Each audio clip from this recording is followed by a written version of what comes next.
আমরা এক অস্থির সময় পার করছি।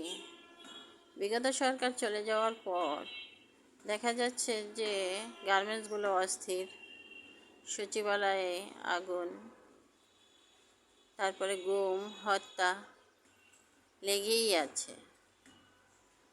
তো